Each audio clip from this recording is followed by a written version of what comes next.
Chennai speed news.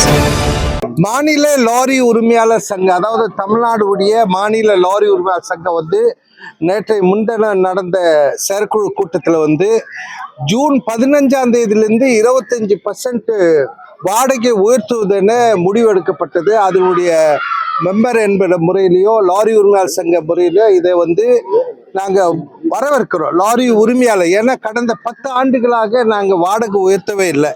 இப்போது உயர்த்த வேண்டிய கட்டாயம் எதற்காகனா டீசல் விலை உயர்வு. டீசல் விலை உயர்வு மட்டும் இல்லை, பெட்ரோல் விலை உயர்வுனால எங்களுக்கு டயர் உதிரி பாகங்கள் விலை உயர்வு, ஆண்டாண்டுக்கு 2 முறை சுங்க கட்டண உயர்வு, இப்பொழுது போர் வருகிறது, போர் நடக்கிறது என்பதை கருதி நிறைய உதிரி பாகங்கள் விலை உயர்ந்திருக்குது. இது மட்டும் இல்லாமல் லாரியினுடைய தயாரிப்பு நிறுவனங்கள் அசோக் லைலாண்ட், டாடா போன்ற நிறுவனம் ஆண்டுக்கு 4 முறை விலை உயர்த்தி இன்னைக்கு 52,000 ரூபாய் ஒரு 12 சக்கர வாகனம், 30 லட்சம் ரூபா பெருமானம் உள்ள வண்டி 52 லட்சம் வரைக்கும் விற்கப்படுகிறது. ஆகவே எங்களுடைய வாடகை உயர்த்துவதை தவிர வேற வழி இல்லை. ஏனென்றால் நாங்கள் வாங்கக்கூடிய வாடகையில 50லேருந்து 60% டீசலுக்கே செலவு செய்கிறோம்.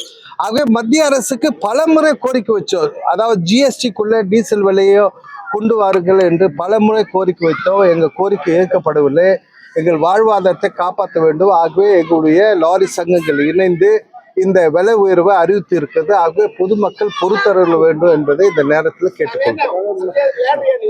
அதாவது ஒரு 10,000 ரூபாய் போகக்கூடிய வாடகை, இங்கேருந்து உளுந்தூர்பேட்டை, இங்கேருந்து திருச்சி போகக்கூடிய வாகனத்துக்கு ஒரு 10,000 ரூபாய் வாடகை வாங்குறோம்னா 12,500 ரூபா வாங்குவோம். நாங்கள் 25% 2,500 ரூபா உயர்த்தி வாங்குவோம். அதை பொறுத்து இங்கேருந்து டெல்லி வரைக்கும் எந்த வாடகை, இப்போ ஒரு 40,000 ரூபாய் வாடகை இருக்குன்னா அது 50,000 ரூபாய் உயர்த்தப்படும். ஆகவே 25% வாடகை உயர்த்தி இருக்கிறோம். ஒரு 15ஆம் தேதியிலேருந்து இந்த விலை உயர்வு அமலுக்கு வரும். இதை அங்கே இருக்கிற நேற்று முன்தினம் கூட புக்கிங் ஏஜென்ட் அசோசியேஷன், அதாவது அவர்களும் மிகப்பெரிய போராட்டத்தை கோயம்புத்தூர்ல பண்ணாங்க. அங்கங்கே வாடகை நிர்ணயிக்க போறோம். ஆகவே எங்களுடைய வாடகை இது நியாயமானது.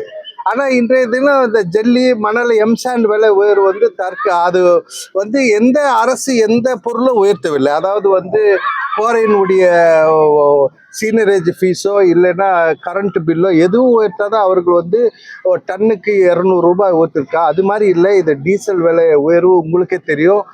இப்போ 10 முறை உயர்த்தி இருக்கிறாங்க. ஆகவே இந்த விலை உயர்வை நாங்கள் ஏற்றுக்கொள்கிறோம், நாங்கள் நடைமுறைப்படுத்துவோம் என்பதை இந்த நேரத்தில் தெரியப்படுத்துறோம். மாநில லாரி உரிமையாளர் சங்கத்துடைய தலைவர் சேலம் தன்ராஜ் அவர்கள் அமைச்சரை சந்தித்து இதை பற்றி டீசல் விலை உயர்வு மத்திய அரசுக்கு நீங்கள் வலியுறுத்த வேண்டும், அழுத்தம் கொடுக்க வேண்டும், டீசல் விலையை ஜிஎஸ்டிகள் கொண்டு வர வேண்டும் என்ற போன்ற கோரிக்கை கொடுத்துருக்கோம்.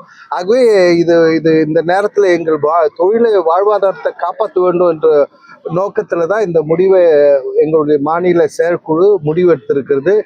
நாங்கள் மட்டுமல்ல, கர்நாடகா அரசோ லாரி உரிமை சங்கங்களும் ஏசியன் பெயிண்ட் வாசல் முன்னாடி விலை உயர்வு கேட்டு போராடி கொண்டிருக்க. ஆகவே டீசல் விலை உயர்வு எங்களை மிகப்பெரிய பாதிப்பை உண்டு பண்ணும். ஆகவே எங்களுக்கு வேறு வழி இல்லை வாடகை உயர்த்துவது தவிர. அதனால்தான் இந்த வாடகை உயர்வு.